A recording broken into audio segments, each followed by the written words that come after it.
Eleanor की कब्र का शाप। एलेनोर को उसकी पसंदीदा सफेद रेशमी ड्रेस में दफनाया गया था।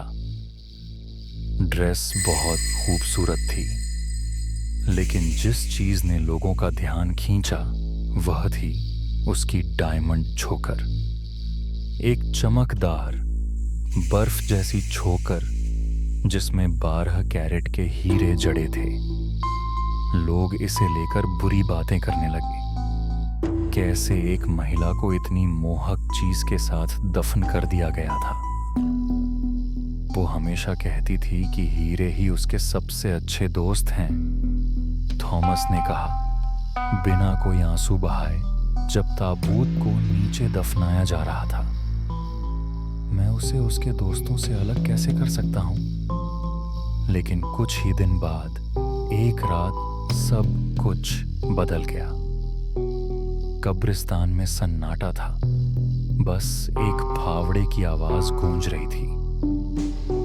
एक आदमी जो रात के अंधेरे में छिप कर आया था, मिट्टी को जल्दी जल्दी हटाते हुए ताबूत तक पहुंचा। पसीना उसकी त्वचा पर बह रहा था, जैसे अपराध का डर उसके भीतर समा गया हो।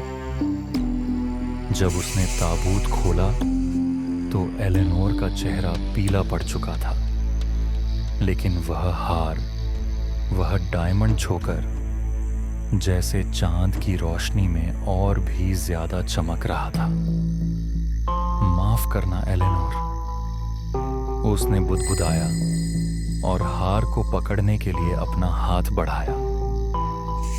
जैसे ही उसने हार को छुआ, अचानक एलेनोर की आंखें खुल गईं। उस आदमी ने चीखने की कोशिश की, लेकिन आवाज गले में ही फंस गई। उसकी आंखें बाहर निकल आईं, उसकी मुंह से खून बहने लगा और वह वहीं उसी कब्र में अपने हाथों में सिर्फ हवा पकड़ते हुए मर गया। अगले दिन कब्रगाह में जो मिला वह था एक लाश, आंखें खुली, मुंह में चीख फंसी हुई और हाथों में सिर्फ खून। एलेनोर की कब्र खाली थी, लेकिन उस आदमी की लाश में एक डर साफ था। यह कोई पहली बार नहीं था। फिर कुछ दिन बाद एक लड़का जो सिर्फ एक शर्त पर आया था, एक और आदमी जो नशे में था और दावा कर रहा था कि वह एलेनोर का रिश्तेदार है, और फिर एक चोर, ये सभी उसी भूतिया कब्र में दफन हो गए। सभी के साथ वही हुआ। उनकी आंखें खुली, मुंह से चीखें निकली और वे वहां हमेशा के लिए दफन हो गए। थॉमस सब जानता था। वह समाचारों को देखता था। अफवाहें फैलती थीं और लोग डर के मारे कांपते थे। फिर भी वह शांति से इंटरव्यू देता रहा। मैं कुछ नहीं जानता, मैं बस दुख महसूस करता हूं।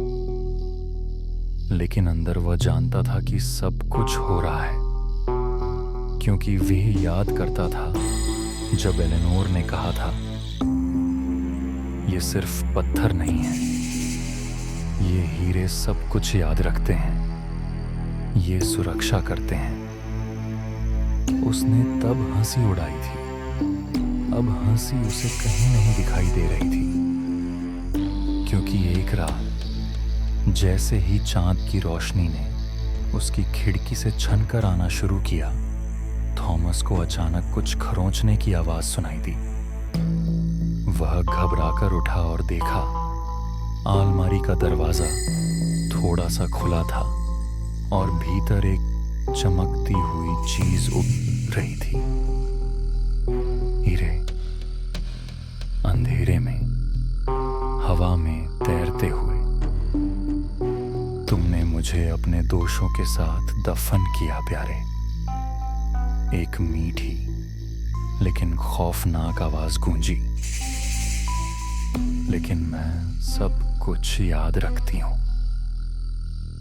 थॉमस चिल्लाया नहीं। उसकी गर्दन पर एलेनोर के ठंडे हाथों का दबाव था और उसे लगा जैसे उसकी आत्मा भी अब कभी शांति से नहीं रह पाएगी।